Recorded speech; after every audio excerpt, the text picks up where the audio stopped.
I'm Brian. I'm here with Cambio Training, and I'm with David Williams today. I'm excited for this podcast, and David's going to tell us a little bit about his background as an experience as an entrepreneur, his latest passion project that he's been working on here, doing cryotherapy. So we're going to get into that. But first, David, just tell us a little bit about who you are, your background, where you're from. Was raised in southern Alberta, and so you're Canada. I'm Canadian. I'm dual citizen, born to American parents or Canadian parents in the U.S. in Colorado, and I spent most of my childhood on a ranch and farm, doing tough things but fun things as a kid, and then moved down to the States when I was young. Started a business when I was 21, and haven't looked back. So you started your first business as a 21-year-old man. When I was in college, I partnered with another gentleman who sold books door to door, and we were the first group that hired college students in the summer that went out and knocked doors. Did you go out and knock doors as well? I went out with them and knocked doors and sold books and tapes. That's when the VHS was coming out, and in 81 there was no VHS, but in 82 there was. And from there I've tried multiple things, from buying steel mills to starting soda businesses to software companies. I had the opportunity to be a leader in the Covey leadership business. It was at that time called Covey Leadership. It was before it was with Franklin. And I was actually the CEO of Franklin Quest Canada before they were with Covey. Oh, wow. So I'd had the opportunity to work for both great companies before they merged together.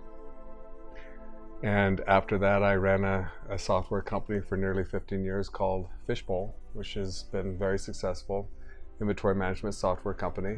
Right. And that was really fun, and I really wanted to set up a company that espoused the Covey principles. I just loved the 7 habits of highly effective people, but I never really saw it adopted into companies.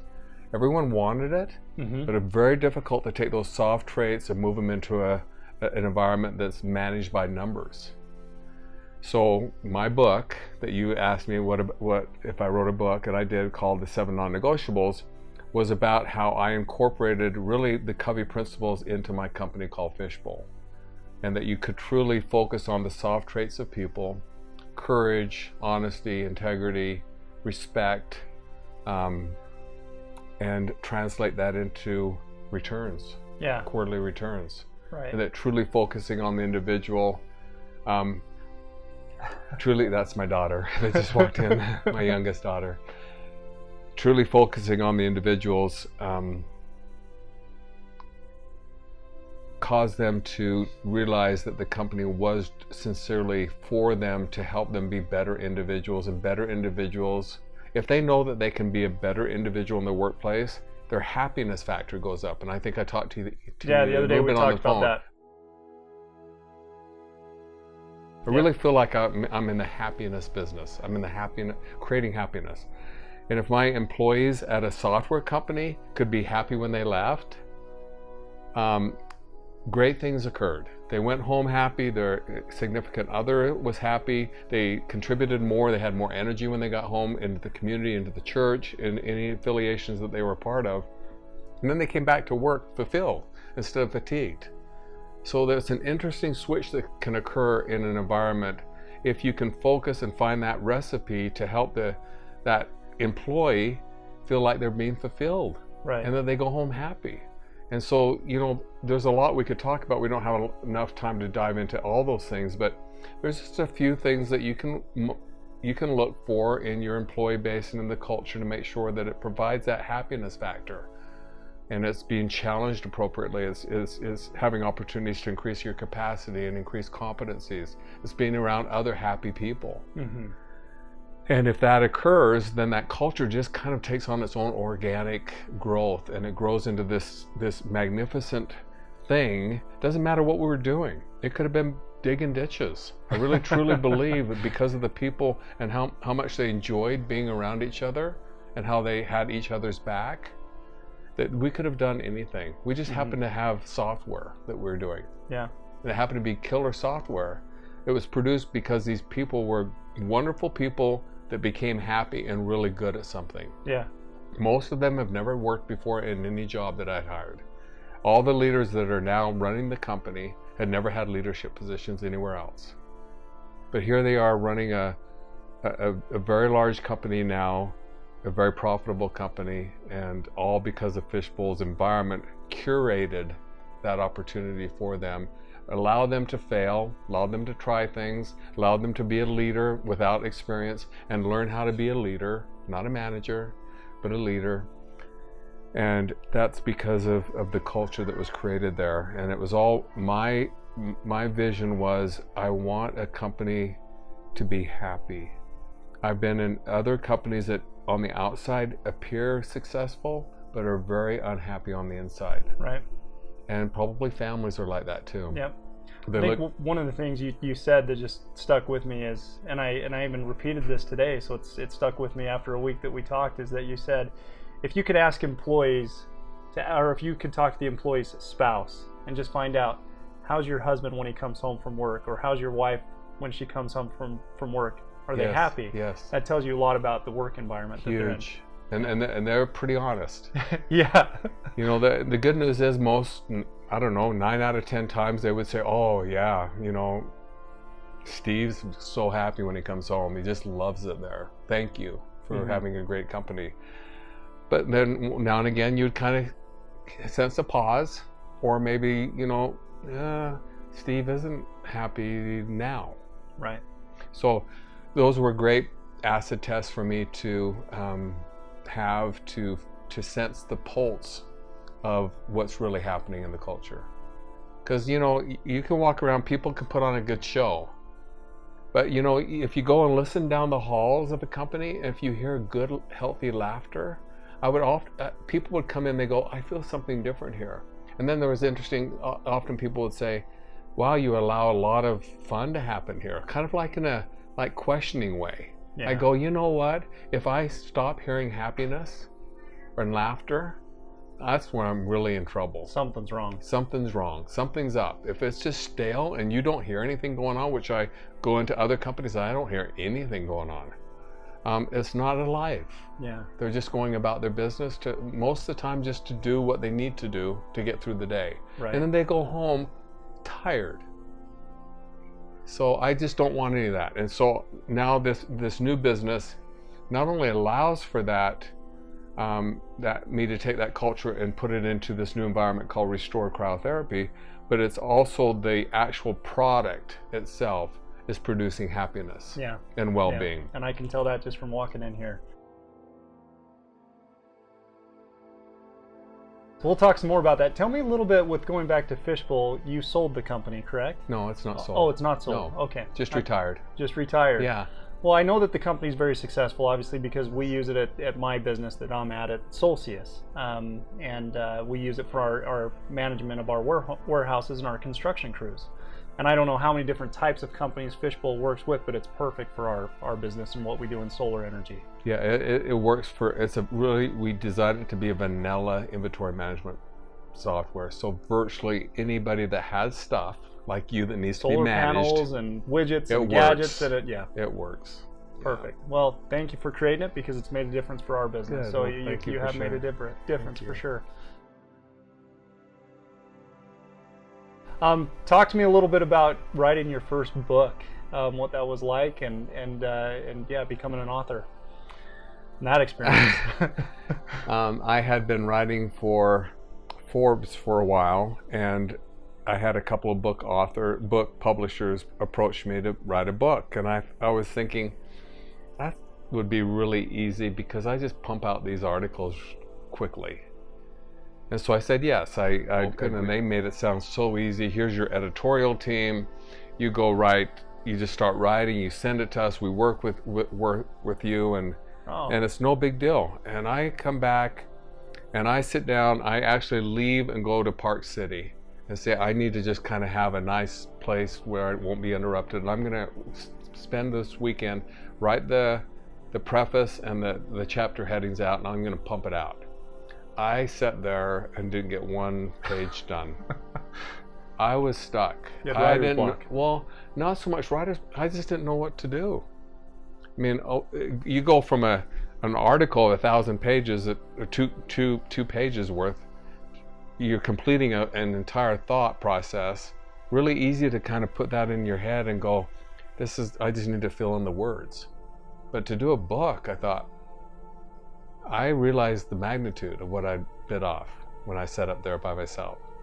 So I came back to Fishbowl and had them help me by writing on 3x5 cards, and we came up with the 7 non-negotiables that we had been living, but we had not really decided these are the things that we want to make public, that we stand by. And they had come up with, I don't know how many we had, maybe 12 or 15, and we narrowed them down to 7. It wasn't necessarily I wanted to be 7 because of 7 habits. It just happened to be the 7 that was just kind of stood out as the most important things that we felt comfortable about talking about. Yeah. And that's how the book came about. And then I was able to then take their notes and thoughts, and everything had to be on a 3x5 card that they produced. And I was able to take those nuggets and then write from there. Bye-bye, love you. And that's how the book came around. I had a president at the time, Mary Michelle Scott, who was a great writer. And so she could do, I was a lot better to just talk to her and do it verbally and have it recorded and then have it written down. Right. And then that's how the book actually started to get legs and started to go, oh, this could be a good chapter. Yeah.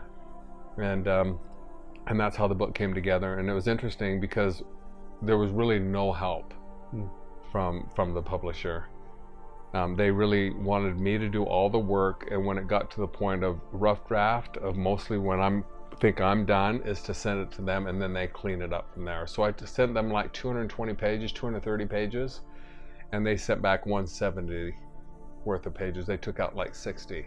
Of my, it was interesting because a lot of the stuff I thought was the best stuff they took out. Oh man. But in their mind it became too personal because I was really open with the loss of my son, how the company were on the verge of bankruptcy, and how it was turned around, and those type of things. I guess it was a little bit too personal for them in the leadership. And they're the pros, and they were publishing it, so you trust them. It wasn't like I had an option. Yeah. They set it back and said, here's your book. Oh wow. That we approve. Yeah, and that's got to be humbling, I would think, because some of those things are very, important, near and dear to your heart. Some of the stories they took out, I really thought, really? It's like took out. Yeah, you're right. It really hurt. It was I wouldn't say offensive. It hurt me that they took those things out. I can imagine. But then I saw from their point of view, and when I called them up and talked to them about it, they said this is the why. And then I got it. They just said, you'll cross over into out of the leadership category, and it'll be too touchy-feely. You're already there already and talking about this soft traits to hard results. People are going to have a hard time accepting that as it is. If you add too much of the personal side of the story, it becomes more of a biography. So I said, okay, now I understand the paradigm. Wish I would have known that at the beginning. Yeah. But that's just how they work. Yeah.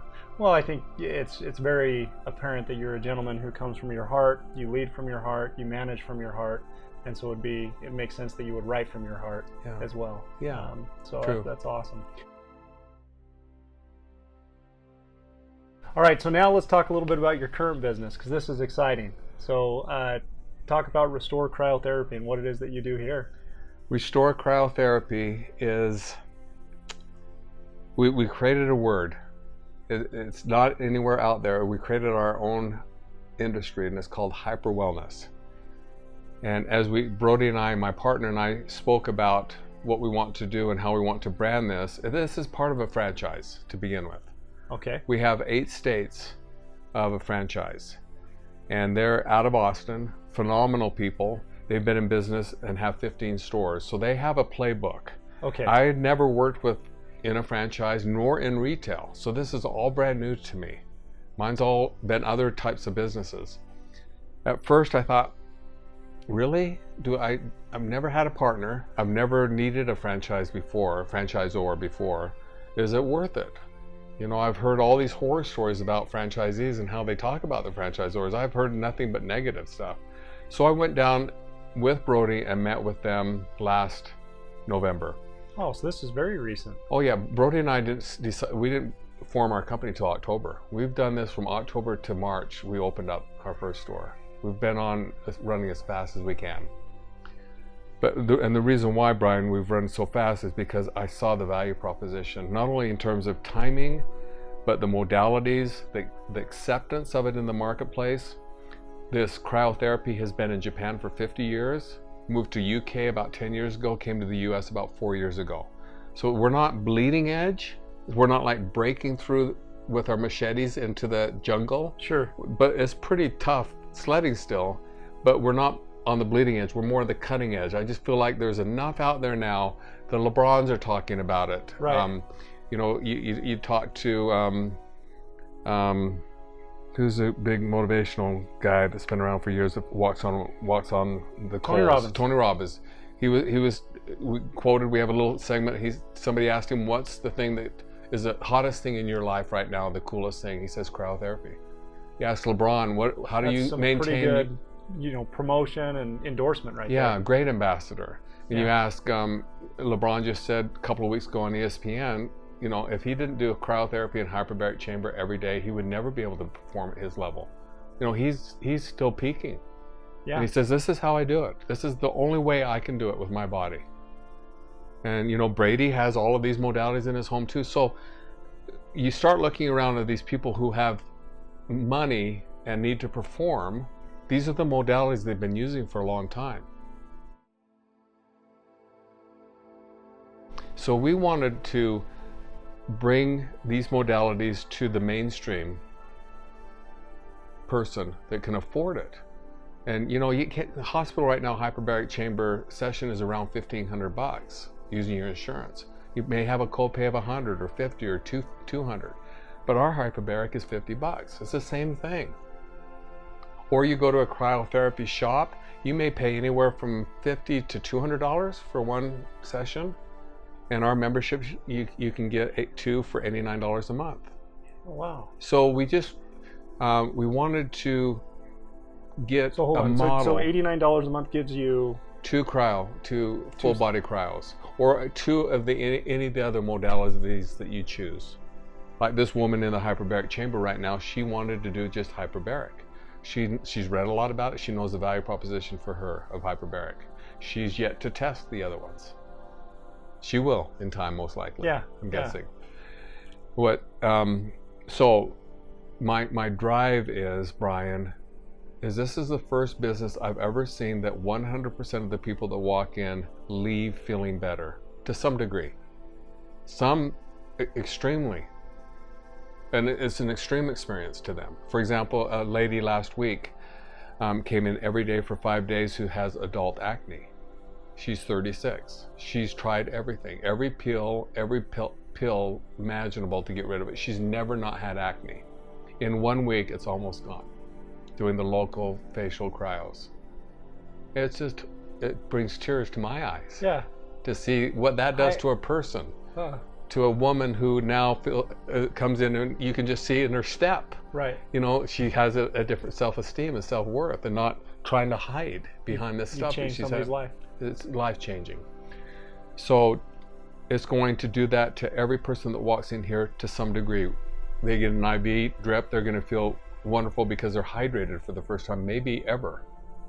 And they're going to feel what it feels like to have 2 gallons of water in your system, like you should have. And then besides having some minerals and vitamins that they may not have been getting before. Yeah. We run blood tests to give people evidence as to where they're deficient. So that you may say, most males will be deficient in magnesium, particularly if we're working out. Yeah. We're all vitamin D deficient. Vitamin C is always something you should add. Most of the Bs we're deficient in. Then there's just other things that you just need to check. And if you really want to maintain a good, healthy lifestyle, you need to invest in yourself. And this is an inexpensive way to feel a lot better quick. It's not a long haul. Hyperbaric's a long haul. There's a lot of studies around 40 hours before you start to see the significance of it. Cryotherapy, first time you're going to feel something. Yeah. A drip, you're going to feel something.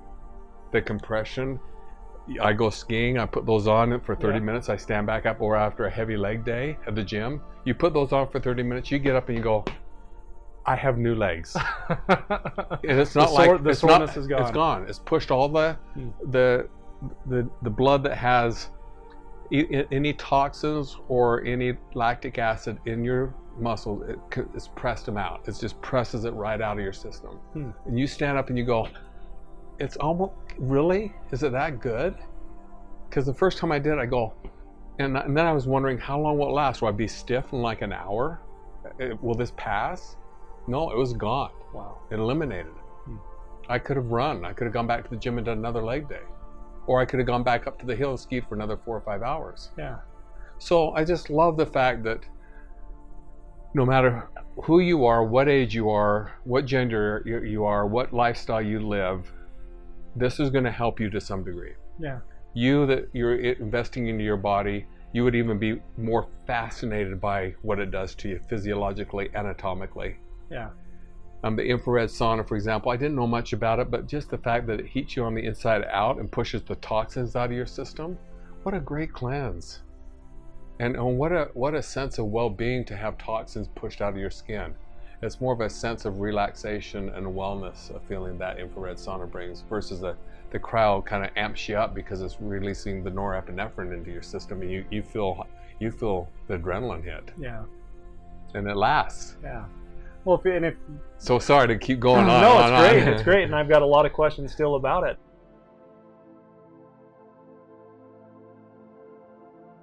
So, I mean, number one, people can see you. You're in an incredible shape. You're 60, is what you said? Well, I'm 60 this September. This September, you're going to be 60 years old. That is absolutely amazing, because I know you look much younger. Thank you. Than 60. As far as your lifting and your training at the gym, do you feel like you're as strong as you've ever been? It's amazing to me. I'm as strong as I've ever been. I had back reconstruction surgery in 2011, Wow. and I have no L5, and I have rods and screws up my whole lumbar system. Was that from an accident, or was it? It was from football, clear back in high school, but I was strong enough to be able to just survive it until my sciatic nerve went numb on me. Oh, that was the impetus I had to do something. Yeah. So grateful I did. I mean, because I was in shape and I snuck back in the gym pretty quick and I eat really good, I did an 18-month heal in 6 months. And that was without having any of this to help me. This is just good old-fashioned icing, not doing anything dumb, getting the blood flow, getting on a semi-recumbent bike and getting the blood flowing into that area to try to heal it quicker. I just tried to be as smart as I could, and when I went for my 6-month checkup, the doctor said, well, you're healed, you're our poster child. He says, I know you did some things that we tell people not to do, but he said, you're completely healed. And I asked him this question. I said, well, what can I not do now with my back? He says, it's the strongest part of your back. The rest of your back is now weaker than actually this part. So, and it's true, I can lift. To your point, now back to your question, I'm as strong now as I was as ever.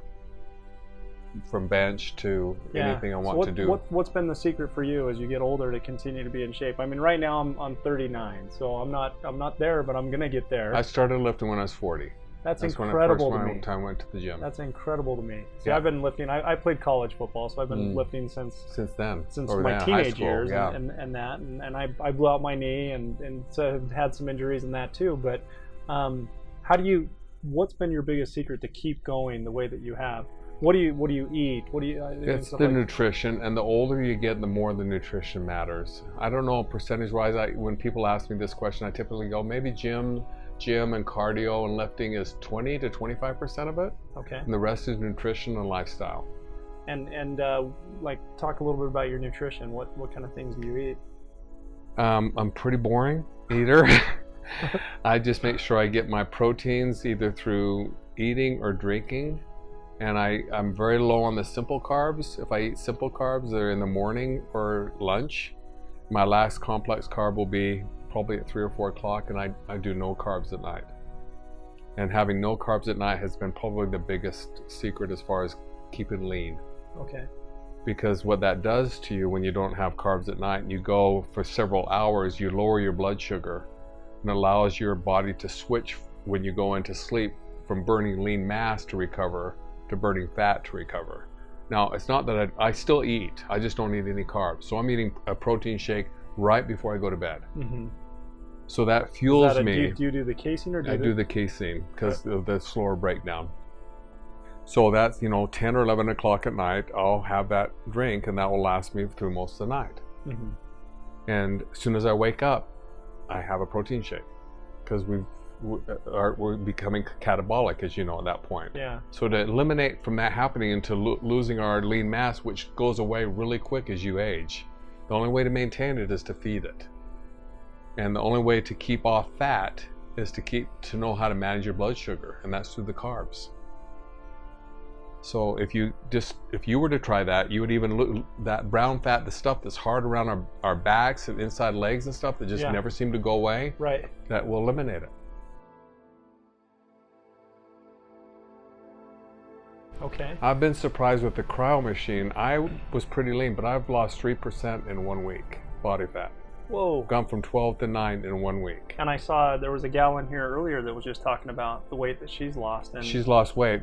She's on the heavier side, so I can expect her to lose pounds. I've maybe lost 1 pound, but it's been about, and I've lost 1 inch on my waist. Oh, and this incredible. is 1 week. And I've done nothing different other than just cryo. I haven't done our other modalities. Haven't had time. And I've got a couple of IV drips. So I don't know if those would have helped my leanness, but it's definitely the cryo because it's burning. It's burning so many calories, and it's hitting the fat. It's using the fat for fuel. Yeah. Oh man. So this is like the secret sauce. It really that is. People want. It's what I want. and what's so cool about it is I'm experiencing these things that I had no idea that would experience. And just some traditional like scaps, lower back, IT bands, elbows where the triceps attach, things that I'm typically sore from just lifting. I mean, they're not all gone. Yeah. But I would say on a percentage in 1 week to 10 days, 50 to 70% gone. Wow. Wow. So awesome. I'm excited to try it today. Yeah. So protein shake in the morning, is it the whey isolate protein? Is that what you take first thing in the morning? And I take I do a lot of other probiotics, greens. I put a lot of stuff in that morning shake. Okay. It's pre-workout. I don't believe in pre-workout drinks. I just believe in feeding yourself correctly. Okay. I think most of the pre-workout drinks are full of crap, and just to amp you for your workout. And you've got enough strength if you eat right to do it right. And why would you want to put foreign substance in you that may have some side effects long term? Yeah. Whether it's creatine or anything that just ups your caffeine intake and hits you hard. I mean, does it hurt you long term? Who knows? But if you can do it without those things, you're better off. Yeah. I'd recommend all your listeners to just try to eliminate that crap that you put in your body, or in the afternoon, these monster drinks or these energy drinks. They're not good for you. Yeah. They're just not good for you. Yeah. A whole bunch of chemicals that you have no idea what it's doing to you. Yeah, especially you're 39, and a lot of people that are on them are in their 20s and 30s, and I'm thinking, my word, you've got all your youth on your side. You just need to know how to tap into that, your natural energy, by eating correctly. Most of them are not eating correctly, and that's why you're feeling a little down or maybe a little sluggish in the morning or in the afternoon. Why I need a drink is because your blood sugar's dipped. Yeah. You're not eating regularly enough. So then, eggs, any of that, oatmeal, stuff like that at all, or? I'm not a complex carb guy. Only at lunch, maybe now and again, like a sandwich. I hardly eat any complex carbs ever. Don't need them. My body doesn't need the glycine uptake at all. How about your water intake? How much water? 1.5 to 2 gallons a day. That's good. That's the secret. That's good. So like when I get up in the morning, I'll have a half a gallon of water. Right when I get up, I'll just force it down. If you want a pre-workout drink, do that. Water. All of a sudden, in about 20 minutes, you are wide awake. I've completely had that effect where, it's funny where if you just drink a good sized glass of water, all of a sudden you feel like you just had an energy drink. Yes. It just pumps you full of energy. Well, imagine that. Your body needs it, right? Yeah. It's dehydrated. You got all night without drinking. Yep. So do that. Don't put any of this other crap, because it's just a mental thing. Yeah. And if you get to the gym and you think, oh, I wish I can feel like I don't have an energy drink in me, it's all mental. Yeah. It's not physical. Okay, so when do you usually do your workout? Is it morning or evening? Always morning. Always morning. Okay. Yeah, lifting's morning and then cardio at night. So you do both. Mm-hmm. Good for you.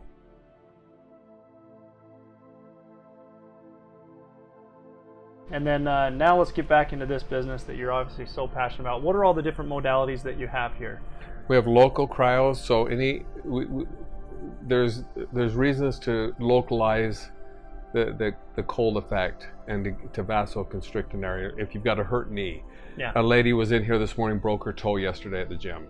It's all starting to swell. It's all purple and blue, and within 5 minutes I had that coloring almost gone. Wow. Out of her toe, and that's just from the wand going. And I was going to ask you how you do it. So we have a gun measuring the skin temperature, and the idea for the blood to completely leave, it needs to get under 50 degrees. Your skin temperature, mine's sitting right here, we're around 92, 93, somewhere like that. Okay. So on a localized spot, within like 30 seconds to 60 seconds, I can get it down that quick. People come in for facials, it takes about 15 minutes to just continue to work on the entire face in a way that's not hurtful, and chilling it down from 90 to 80 to 70 to 60. You just keep moving around the face, and what that does when you get under 50 degrees, it releases the collagen, and you just feel great, and it kills the bacteria. Yeah. So it moves the blood out of the skin, and when you warm back up, new blood comes back into the skin. You have a kind of a rosy cheek look, and your skin looks good. Pretty sure my wife is going to want to come down. Oh, here. every woman loves it. I love it. Every male loves it too. So yeah. we have the local cryo for those purposes. We have the whole body cryo, and that's a cool thing, because in 3 minutes, do you want me to talk about what it does real quick? Sure, yeah. So in 3 minutes, what we're trying to do is get you as cold as we can, as fast as we can. So it gets down to somewhere around between minus 250 and 280 degrees Fahrenheit, with the idea of, again, getting your skin down underneath that 50 degrees. Mine, I've never been under 50. I'm just kind of hot-blooded, and I get down around 55 to 58, but most everyone else can even get into the 40s. And what that's doing in that process is it's kind of like a steam engine. They can cool down really fast. It takes a long time to heat up, a steam engine. So we're like that. Our body goes into a fight or flight mode when it gets hit with this type of temperature. It thinks it's freezing to death. So it vasoconstricts all the extremities, moves all the blood away into your heart, mind, and lungs for protection. That's how we're built. When you step out and start to thaw out, that blood then moves into your extremities that need the nutrient-rich blood the most. So you have sore shoulders or traps or scapulas or lower back or knees or something, you'll feel it there first. Your body's so smart, it'll send that blood to those areas of need first. And the other nice thing is that you're burning calories. In the next 5 to 6 hours, it takes that long to overcome that 3-minute experience. So your metabolism is kicked up, you're burning 500 to 800 calories in 5 to 6 hours. Wow. So a lot of people do it just for the weight loss. Yeah. Then your body also sends a norepinephrine as a result of going into fight or flight mode. It sends that as a result of saying, I'm in shock, I need to send this to the body. And this is the feel-good chemical. This is the feel-good. This is what people take artificial substances to feel like. But this is our natural way of feeling this way. Our body has the ability to do that. So I did it about 2 hours ago from our session now. It's probably around 2 hours ago that I did. I'm cold, but I'm still feeling very energized because of it. I don't have this like it's 3 o'clock. It's 3 o'clock, right? I need a nap at all. It's eliminated that for me. The other wonderful thing, which I did not know about until recently, is the effect it has on sleep. And then I started to look for articles that were based on that. Some, again, do this just for sleep.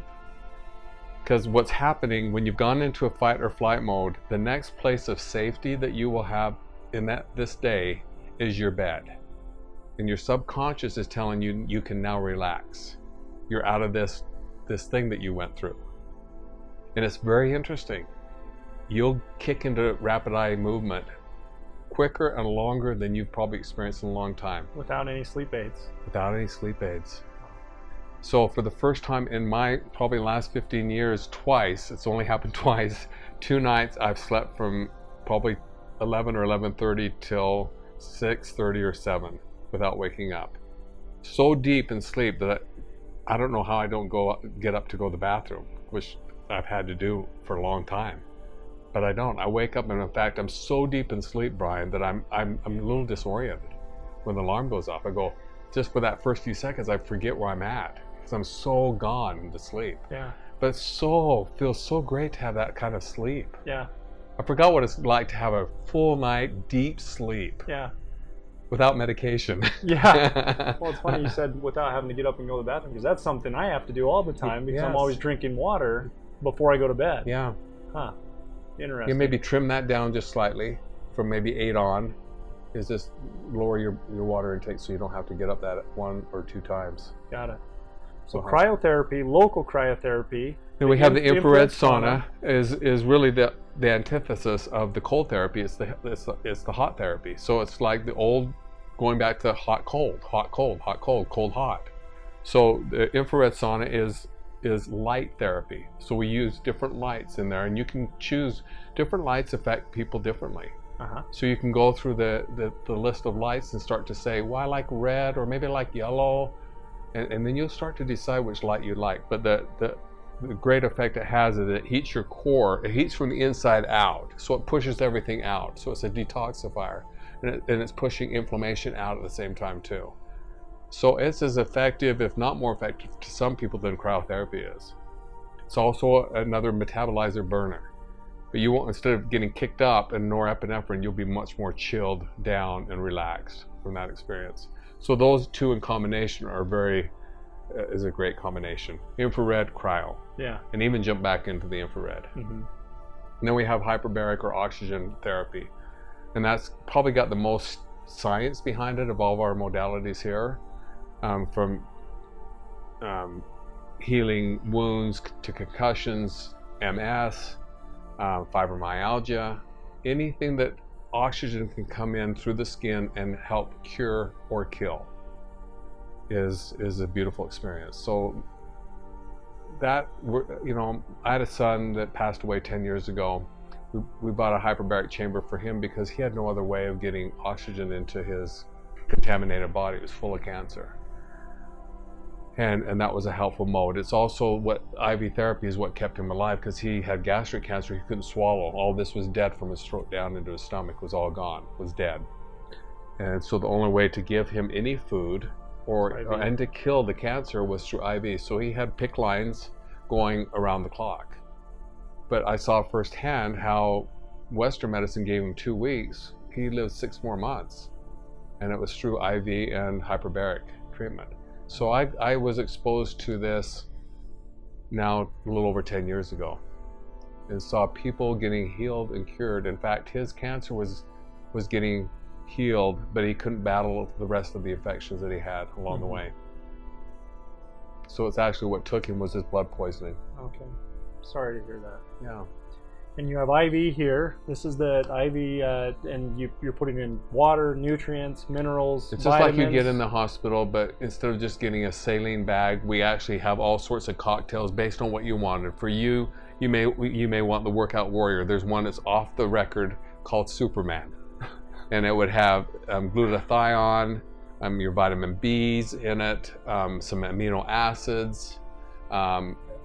What else does it have in it? B12. All it has B3, 6, 9. Let's see, B3, 6, and 12. And then just the amino acid uptake. You would feel just recovery and all that. Yeah. Well, no, you just feel like you want to carry your car home after it. You feel like a beast. And it's just so fun to feel that way. And then some of our mantras that we're starting to make up is people don't realize how good they can feel. Yeah. We've forgotten how good we can feel. I mean, I'm in good shape, but to get to the level where I feel like I had the energy of 25 years when I was 25 again, and just feel that for a few hours. Oh my word. Yeah. Yeah. And that it's not fake.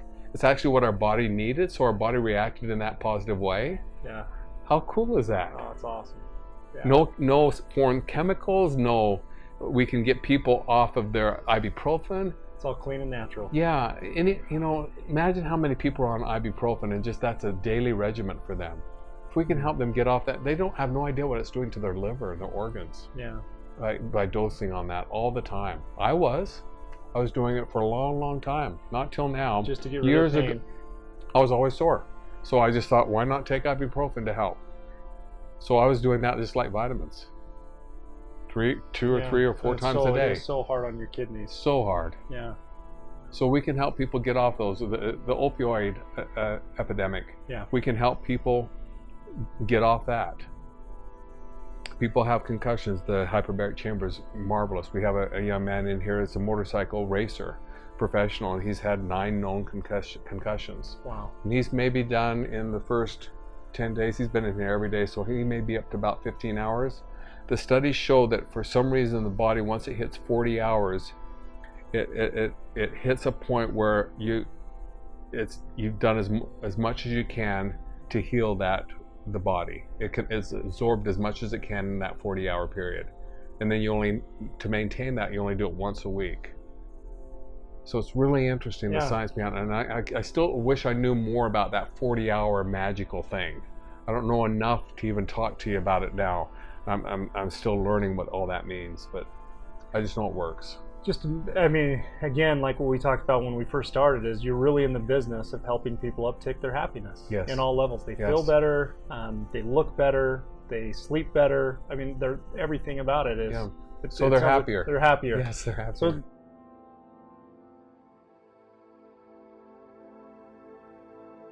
when you started this business, I know because I've started companies that usually the first few months are the most difficult months. How were you guys able to do it and get it up going so successful so quickly?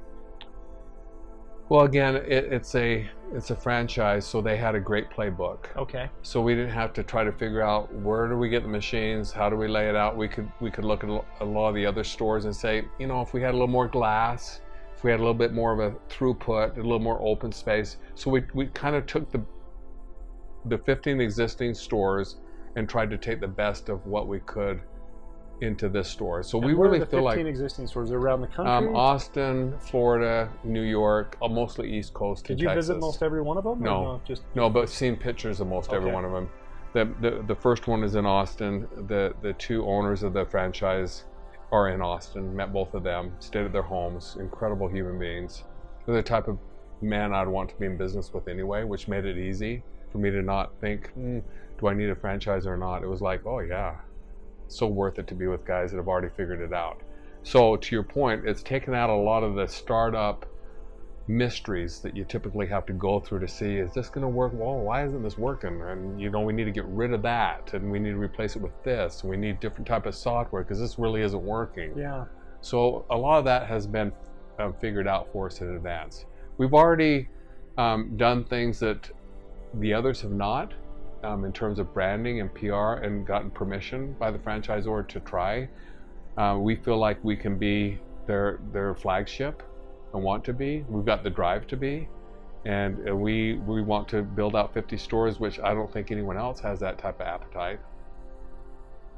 And this is going to be a thriving business for a long time. Chronic pain is our biggest customer, and you take heart disease, diabetes, and most of the other major illnesses combined doesn't compare to those that suffer from chronic pain. So we're in an industry that will probably just grow. Yeah. And if we can help people, people with serious chronic pain, there's a gentleman that has bone on bone and he's supposed to get his knees replaced.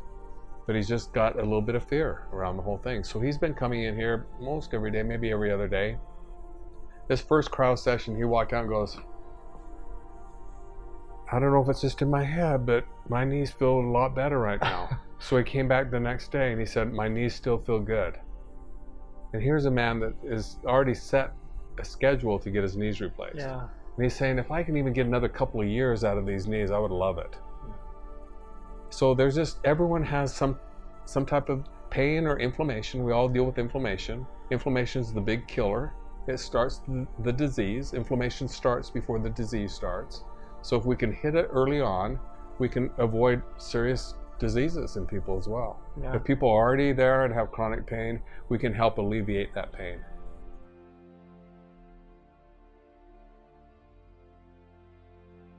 Couple more questions and Okay. we'll wrap up. So tell me what makes you the most happy? What brings you the most happiness, would you say? Seeing somebody leave here like that lady that had adult acne. And Changing her life. yep. I love it. Makes I it- can see you makes get it all- emotional. I love makes it. it all worth it. Makes I love everything it. worth it. I love that. Oh, that's great. And I also saw, just so you know, just noticed your relationship that you have with your daughter, that she was coming in and walking back, so you can tell that there's a lot of love there. So I appreciate Thank you you. opening up and sharing that.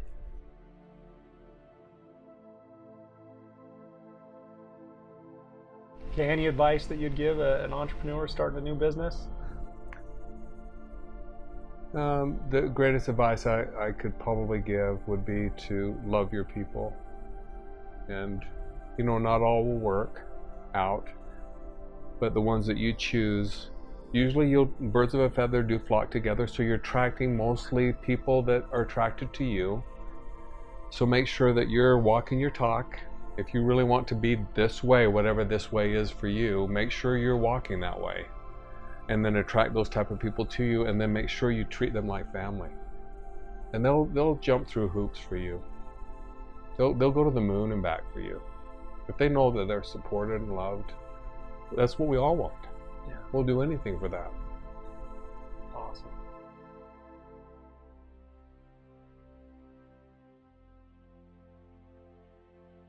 And then advice for somebody trying to get healthy. What would be the best advice you could give them? Look at your food intake. and just eat as clean as you can, get as balanced as you can with your proteins and carbs. Even a good start is just 50-50. Do you do your macros? Is that what you do every day? Yeah, I don't really count that. I count just more just the grams. I kind of know where I've done it for so long. I'm so, like I said, boring in what I eat. I kind of eat the same stuff most of the day, so I just kind of know what I need. I know what I'm going to eat at certain times of the day. We go out to lunch. I kind of know what I can order and what's good for me to kind of keep up with my regimen for the day. If I eat a little bit too big a lunch, then I'll dial it down in the afternoon for I won't need my snack as early. But you know, it really is, Brian, every 3.5 to 4 hours our body's out of fuel. And so you need to feed it. If you just get good at doing let's just say 4 hours. If you just ate, break your day down, let's go to 200 grams, just make it easy. 200 grams protein, 200, let's go 150. 200 maybe is a little bit too much for some people. 150 grams of protein, 150 grams of carbs. Just spend a little bit of time in educating yourself what carbs are, simple and complex. And then know how many carbs are in that salad you just ate, or the apple you just ate. And just understand what those are, and you just get good at going, like an apple's around 30, 35 grams, banana 25 to 30, an egg, you know, has 10 grams of protein in it and some fat. And this steak that I'm going to eat here may have 40 grams of protein and this fat and amino acids. If you just start to understand some of the basics, then you kind of go, I can figure this out. It's not that big a deal. It's not rocket science. It's just spending a little bit of time on yourself, figuring out what's good for your body. Yeah. And then stick to it. Can you have cheat days now and again? Sure, if you have to. You kind of lose the appetite for cheat days. I do them more when I'm with my kids or grandkids, where there's a birthday party or something, just so I'm not such a geek on eating. You know, I'll eat a few bites of cake. I get a headache and my eyes swell up from it because I'm so non-sugar, but it's worth it. But you actually lose the sugar cravings really quick. Your palate starts to change. Palate changes. The complex carbs, I don't know if you ever lose that. A desire, if you smell some hot buns at night, oh my gosh, that's so hard to not want to have one of those with some nice butter on it, you know? Yeah. So if I need to cheat, that would be my cheat, is like, give me a couple of fresh buns or a nice muffin. Yeah. And big juicy raisin bran muffin or just something soft. like Yeah, that. yeah, I know. That'd be more like my cheat. Awesome. Well, I tell you what, this has been incredible value. I really appreciate the time that we've been able to spend, and you know, obviously the passion that you have for your business, the passion that you have for your family, and just the passion the way you live life. It's contagious. It's I love it. Thank you. It's fun being around you. So appreciate all the things that you've shared, and also that you were vulnerable and opened up a little bit about what really makes you happy. So thank you very much, David. You bet. And you're going to try a cryo session now, right? Of course. I'm going to go do a cryo session. I mean, how can I not, right? Yeah, After what we just to. talked about. You need to, buddy. I'm probably going to become a member. So we're gonna. That's not probable. Okay. It's for sure. I love it. For sure. Thank you, brother. Thank you. Thank you, David.